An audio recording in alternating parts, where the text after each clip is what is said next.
वो भी 3 दिन के बाद खाना मिलता था, चौथे दिन के बाद खाना पड़ता, वही खाना पड़ता था जो कि हमारे पास अवेलेबल होता था। ये था कि जैसे ने हमें ऑर्डर मिला कि चलो जी सारे के सारे मूव कर जाओ। सबसे पहला हमारा देश, उसके बाद अपना परिवार। तो संजौली चौक से डेंगू मंदिर तक मेरे को पूरे संजौली बाजार वाले बैंड बच्चों के साथ लेके गए थे।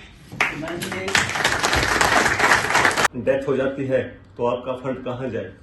एक लड़ाई होती है जो कि बिल्कुल फेस टू फेस हो जाती है, एक लड़ाई होती है जो कि ऑटोमेटिक हथियार से लड़नी भी पड़ती है। वो बच्चा शायद इसने अपने पिता को सिर्फ हार चढ़ी हुई फोटो में देखा है। और हम वहाँ पे पहुंचे और अपनी हमने पोस्टों पे कब्जा किया। वो पत्नी जिसकी अभी मेहंदी नहीं उतरी, हो सकता है उसका जीवन हमेशा के लिए बेरंग हो जाए। फैमिली को मनाए, माता पिता को मनाए, भाई को मनाए, बहन को मनाए। जब भी कभी वॉर लगता है तो सबसे पहले इंडियन आर्मी में इन्फेंट्री सबसे आगे मूव करती है। वो दिन याद है जब हम पहाड़ी पर चढ़ते थे, तो हम पहले दिन चढ़ते थे, दूसरे दिन आधी स्टे में पहाड़ी के बीच में स्टे करते थे। अभी आंकड़ा जिन्होंने दिया 557 लोग टोटल इसमें शहीद हुए, जिसमें से 54 हिमाचल के। कारगिल युद्ध में 527 के करीब भारतीय सेना के जवान शहीद हुए और इन 527 में से 54 जवान हिमाचल प्रदेश के थे। इतना ही नहीं, 26 जुलाई 1999 को क्या हुआ ये तो हम सभी जानते हैं, लेकिन 26 जुलाई 1999 से पहले 60 दिनों तक क्या हुआ, कारगिल की चोटियों में कैसे हमारे देश के वीर सपूतों ने इस लड़ाई को लड़ा, वो जब आपको सैनिकों की जुबानी पता चलेगा तो आपके रोंगटे खड़े हो जाएंगे। 3-3 दिन तक पहाड़ियां चढ़ने के बाद खाना नसीब होता था और कई दफा 2-2, 3-3 दिन पैदल जब पहाड़ी पर चढ़ते थे भारतीय सेना के जवान, तब जाकर पहाड़ियों पर ही रात गुजारनी पड़ती थी। सोया भी नहीं जाता था क्योंकि ऊपर पहाड़ी के ऊपर पाकिस्तानी घुसपैठियों ने कब्जा किया हुआ था और वो ऊपर से हमला कर रहे थे। तो आप अंदाजा लगाइए कि जब कोई पहाड़ी के ऊपर से नीचे किसी व्यक्ति पर हमला करता है, चाहे हथियार भी ना हो, जबकि घुसपैठियों के पास, पाकिस्तान की सेना के पास तो हथियार थे, लेकिन अगर ऊपर से पहाड़ी से कोई नीचे वाले व्यक्ति पर हमला करता है, चाहे पत्थर से ही क्यों ना करता हो, तो ऊपर जो रहता है व्यक्ति वो भारी पड़ता है। बावजूद इसके 2 महीने तक चली लड़ाई में भारतीय सेना ने पाकिस्तानी सेना को करारा जवाब दिया। ऐसा जवाब दिया कि 60 दिनों तक चली इस लड़ाई को अंत में 26 जुलाई 1999 को भारतीय सेना ने जीता। पाकिस्तान के तकरीबन 3000 से ज्यादा सैनिक शहीद हुए, 3000 से ज्यादा सैनिकों की मौत हुई, 3000 से ज्यादा सैनिकों को मौत के घाट उतारा गया। हालांकि पाकिस्तान ने कभी इसकी आधिकारिक पुष्टि नहीं की। जैसे भारत ने बताया कि 527 के करीब हमारे देश के जवान शहीद हुए और 1000 के करीब हमारे देश के जवान घायल हुए। इन 527 जवानों में से 54 जवान हिमाचल प्रदेश के रहने वाले थे, जिनमें परमवीर चक्र विजेता कैप्टन विक्रम बत्रा जैसे वीर जवानों के नाम शामिल है, वीर शहीदों के नाम शामिल है।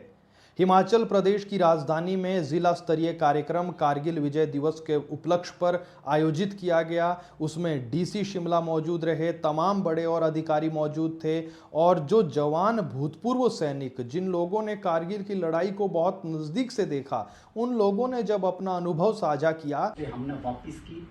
अभी उसमें क्या बोलते एक जिक्र भी आता, परमवीर चक्र संजय कुमार मेरे से जूनियर था। उस समय संजय कुमार की क्या बोलते जो नौकरी थी वो 5 साल थी, मेरी 8 साल थी। हमारा एक ही ग्रुप था, जैक राफेलो में था। एक बार ट्रेनिंग सेंटर में मेरी क्या बोलते मैं जबलपुर में हमारा ट्रेनिंग सेंटर है, तो वहां पे मैं ऑफिस की तरफ से काम के लिए गया था, तो संजय कुमार मेरे को वहां पे मिले थे।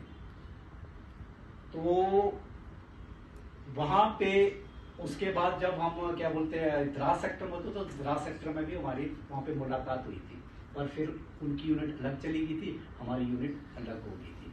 तो उस समय जब भी इंडियन हम थे इन्फेंट्री में, अब जब भी कभी वॉर लगता है तो सबसे पहले इंडियन आर्मी में इन्फेंट्री सबसे आगे मूव करती है। तो ये था कि जैसे ने हमें ऑर्डर मिला कि चलो जी सारे के सारे मूव कर जाओ, और हम वहाँ पे पहुंचे और अपनी हमने पोस्टों पे कब्जा किया, सब कुछ किया। फिर उसके बाद हम वापस आए। वापस आने के बाद 3 अगस्त को मैं श्रीनगर पहुंचा। वहाँ से फिर हमें क्या बोलते हैं 10-10 दिन की स्पेशल छुट्टी दी गई। स्पेशल छुट्टी जब हमें मिली तो हम भी काफ़ी खुश हुए कि चलो चलते हैं। फिर जब मैं यहाँ पे शिमला में पहुंचा, मेरा घर संजौली में, शिमला में जब पहुंचा था तो संजौली चौक से ढिंगू मंदिर के पास मेरा घर है, तो संजौली चौक से ढिंगू मंदिर तक मेरे को पूरे संजौली बाजार वाले पैंट पौचों के साथ लेके गए थे। तो मैंने वो भी क्या बोलते सिविल वाले थे, मैं उनका भी उस टाइम में काफ़ी धन्यवाद किया था कि ऐसे से हमें इतना ये सम्मानित करते हैं। और अभी भी 26 साल हो गए हैं, हर साल 26 जुलाई कारगिल दिवस पे हम लोगों को सम्मानित किया जाता है। मैं उसके लिए भी आप सभी का धन्यवाद करता हूँ। साथ में अपने शोल्डर बोर्ड के जो हमारे सर हैं, इनका भी सबसे ज़्यादा धन्यवाद करता हूँ कि ये जब भी डेट आनी शुरू होती है और ये पहले ही फ़ोन कर देते हैं कि आपने इस दिन यहाँ पे इतने बजे जरूर पहुँचना है।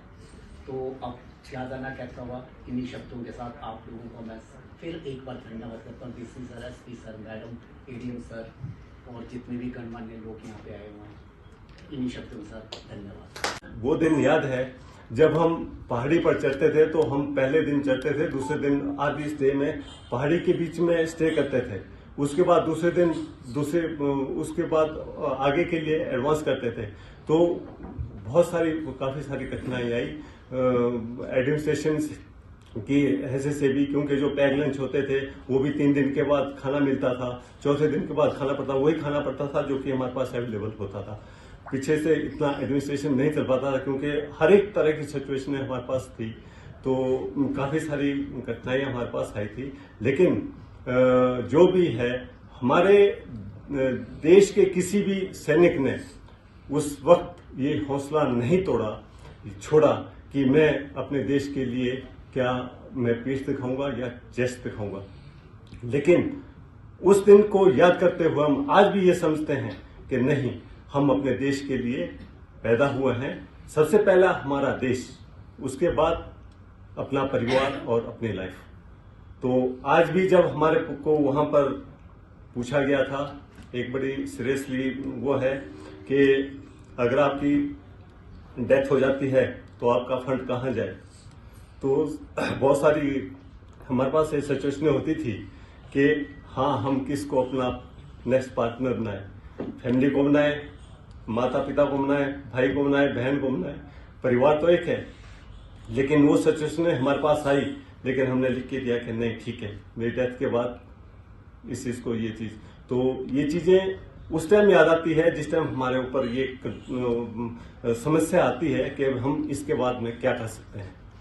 तो ये चीज़ बड़ी क्रिटिकल होती है कि इस सिचुएशन में जब आप घर से जाते हैं, मैं घर से गया था 16 तारीख को पहुंचा, 16 तारीख के बाद हमें हुक्म मिलता है कि नहीं, आपको 4th वीक जो है ऑपरेशन में जाना है, लड़ाई में जाना है। तो लड़ाई का नाम सुन करके एक लड़ाई होती है जो कि बिल्कुल फेस टू फेस हो जाती है, एक लड़ाई होती है जो कि ऑटोमेटिक हथियार से लड़नी भी पड़ती है। उसमें जाने का ज़्यादा 100% होता है। तो हमने इस चीज़ की परवाह न करते हुए हमने सबसे पहले अपने देश को चुना, और अपने देश को चुनने के लिए हम जिसके लिए अपने देश उद्देश्य जो हमने चुना था कि नहीं, मैं एक आर्मी पर्सन बनूंगा और आर्मी पर्सन बनने के बाद जो मैं देश की सेवा करूंगा। और उस देश की सेवा करने के बाद मुझे सौभाग्य प्राप्त हुआ कि जिस चीज़ के लिए मैं देश में गया था, मैं आज परिपूर्ण उस देश के लिए मैं आज काम आया हूं। और मैंने अपने देश के लिए एक वो काम करके दिखाया है जो कि मुझे करना चाहिए। मुझे आज भी गौरव है, मुझे बहुत खुशी होती है कि 140 करोड़ देश के साथ मैं भी उसका एक भागी बन सका हूं और मुझे उस भाग्यों का प्राप्त हुआ है।